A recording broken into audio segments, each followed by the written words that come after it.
Bismillahirrahmanirrahim. Assalamualaikum warahmatullahi wabarakatuh. Alhamdulillah, salatu wassalamu ala rasulillah wa ala alihi wa sahbihi wa man walah, wa la hawla wa la quwwata illa billah. Rabbi syrah li sadri wa yassir li amri wa hlul uqdatam min lisani yafqahu qawli, amma ba'd. Kaifa halukum? Sabahul khair. Insyaallah pada hari ini anak-anakku kelas 6A dan ikhwan dan 6B akhwat, kita akan melanjutkan mata pelajaran fikih yaitu bab haji. Alhamdulillah kemarin kita sudah selesai di bab mikot ya. Apa itu mikot? Kita akan mengulang sedikit ya. Mikot adalah petunjuk tempat untuk memulai dilaksanakannya ibadah haji dan ihram. Kemarin apa? Jadi awal mula ketika kalian ingin berhaji itu yaitu mikot. Mikot adalah tempat untuk awal mula kalian berniat dan menggunakan ihram atau berihram, berpakaian ihram. Sebelum mencapai mikot, manusia diwajibkan memulai mengenakan pakaian ihram. Nah, ini memakai pakaian ihram. Jadi, jangan sampai setelah melewati mikot itu, setelah melewati tempat itu, kalian belum menggunakan ihram ya, atau belum niat ya. Bagi laki-laki memakai 2 kain, satu sebagai sarung dan satu sebagai penutup bagian badan bagian atas. Bagi perempuan memakai baju yang menutup semua auratnya. Jadi tidak perlu mengikuti laki-laki. Tidak ada pakaian khusus untuk perempuan. Selanjutnya, nah ini adalah jenis-jenis atau tempat-tempat mikot. Yang pertama Dzul Hulaifah, kalian harus hafalkan ini ya. Di buku ada, kalian garis bawah Dzul Hulaifah.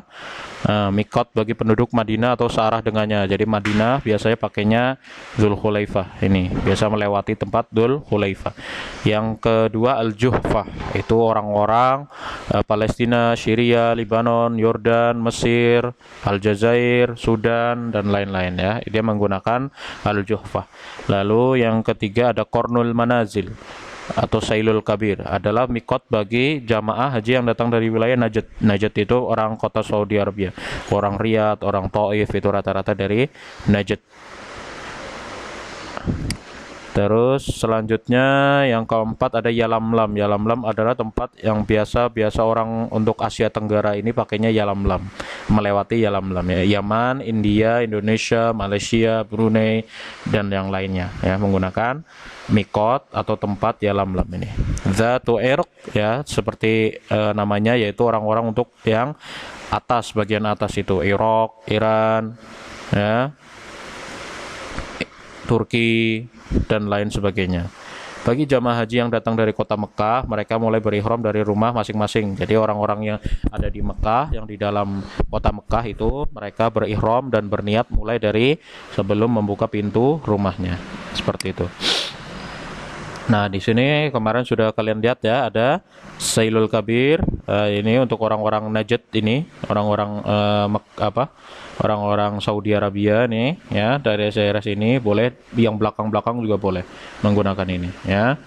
Lalu Dzatu Irq untuk orang Irak, orang Iran, orang yang atasnya itu Turki dan lain-lain. Dzul Hulaifah untuk orang-orang Madinah ya, orang-orang Madinah dan sekitarnya. Al-Juhfah itu untuk orang-orang dari Suriah, Lebanon, Palestina, Mesir, Sudan dan lain-lain. Dan yang terakhir ada Yalamlam, itu untuk orang-orang yang Asia bagian selatan dan Asia Tenggara, itu pakainya ini. Ustadz selalu ingatkan, tidak mesti orang Indonesia harus pakai yang ini. Boleh kalau orang Indonesianya muter-muter dunia dulu boleh, lewatnya di sini boleh. Ini maksudnya seperti keumuman biasa orang haji ya ini ya. Insyaallah kalian paham. Kita lanjutkan ke rukun haji. Rukun haji ya. Rukun haji adalah apa-apa yang harus ada ketika kita melaksanakan haji, karena rukun-rukun itu seperti tiang ya. Kalau bangunan itu nggak pakai rukun, nggak pakai tiang, roboh bangunannya. Jadi rukun ini sangat penting. Yang pertama ada ihram atau berpakaian ihram itu ya, yang kalian itu. Yang pertama mandi ketika akan berihram. Jadi sebelum berihram disunnahkan untuk mandi, termasuk sunnah Nabi Muhammad SAW. Yang kedua memakai wangian bagi laki-laki aja ya, bagi laki-laki saja menggunakan wangian. Mau pakai deodoran atau yang lainnya boleh ya. Yang ketiga, mengenakan kain sebagai sarung dan satu lagi sebagai selendang penutup badan. Jadi menggunakan hanya dua helai kain ya, dua helai kain. Tidak perlu pakai kaos, tidak perlu pakai jaket dan lain-lain. Yang keempat, bagi perempuan mengenakan pakaian yang menutup seluruh auratnya ya. Kita lanjutkan. Bagi perempuan mengenakan pakaian yang menutup seluruh auratnya. Ini salah satu gambaran untuk kalian ya. Untuk laki-laki itu menggunakan seperti ini. Kalian sudah pernah lihat lah ya. Yang dibuka untuk laki-laki bahu bagian kanan seperti itu, dan menutup bahu lainnya seperti ini ya.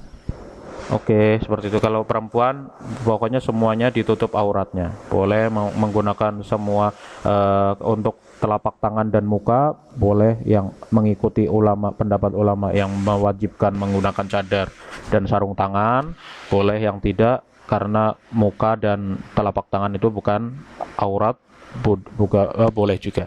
Seperti itu ya. Jadi untuk laki-laki menggunakan pakaian seperti itu. Selanjutnya untuk ihram itu ada salat dua rakaat, memotong kuku dan rambut. Ini sunnah ya. Salat 2 rakaat sebelum itu tadi ihram, sebelum memakai pakaian ihram ya, memotong kuku dan rambut, melafadzkan niat haji, labbaika hajjan ya. Jadi aku memenuhi panggilanmu untuk berhaji, selalu membaca talbiyah, labbaik Allahumma labbaik, labbaik la syarika lak labbaik, innal hamda wan ni'mata laka wal mulk la syarika lak. Jadi kalian harus menghafal ini nih, talbiyah itu lafaz untuk haji ya. Jadi labbaik Allahumma labbaik, labbaik la syarika laka labbaik, innal hamda wan ni'mata laka wal mulk la syarika lak. Ini harus kalian hafalkan. Oke. Selanjutnya ada larangan ketika berihram. Nah, tadi untuk rukunnya, sekarang larangannya. Yang pertama, mencukur rambut atau bulu badan. Jadi ketika berihram, sudah memakai pakaian ihram dan haji, mencukur rambut dan bulu badan itu tidak boleh ya, dilarang. Kenapa Ustaz? Wallahu ta'ala alam apa hikmahnya, tapi ini yang sudah dijelaskan oleh Rasulullah Sallallahu Alaihi Wasallam. Karena nanti untuk mencukur rambut ada di ketika tahallul. Nanti ada salah satu urutan haji itu tahallul, yaitu memotong rambut. Yang kedua, menutup kepala bagi laki-laki. Ini orang laki-laki ini menggunakan topi atau menggunakan peci, tidak usah ya, karena tidak usah menutup kepala bagi laki-laki. Jadi semuanya terlihat rambutnya untuk laki-laki. Yang ketiga, memakai pakaian yang berjahit bagi pria. Maksudnya berjahit ya pakaian, maksudnya tidak menggunakan tadi dua helai kain tadi. Yang benar memakai pakaian yang memakai dua helai kain. Kalau yang perempuan ya harus dijahit lah. Kalau nggak dijahit berarti masih pakai kain biasa. Yang keempat, menggunakan minyak wangi. Ya, untuk perempuan tidak boleh menggunakan minyak wangi. Ya. Yang nomor 5, membunuh binatang buruan. Nah, ketika berihram ya, sudah memakai pakaian ihram dan kalian melaksanakan haji, itu tidak boleh membunuh binatang. Walaupun kalian membunuh binatang, contoh semut ya, kamu sengaja ada semut, sengaja loh ya, bukan terinjak. Tapi kalau manusia menginjak tanpa sengaja itu tidak. Tapi kalau kalian iseng sengaja membunuh binatang apapun, maka itu nanti ada dendanya nanti. Yang keenam, melangsungkan pernikahan. Kamu lagi berihram menggunakan pakaian haji, kalian malah menikah, melaksanakan pernikahan. Yang ketujuh, menutup wajah atau menutup tangan bagi wanita. Nah, ini masih namanya khilaf ya, menggunakan penutup wajah atau menutup tangan. Seperti itu. Insyaallah hari ini kita telah mempelajari ihram, bagaimana tadi rukunnya, dan sekarang apa yang dilarang ketika berihram. Begitu saja. Wassallallahu ala nabiyina Muhammad. Silahkan yang ingin bertanya. Saya buka pertanyaan. Assalamualaikum warahmatullahi wabarakatuh.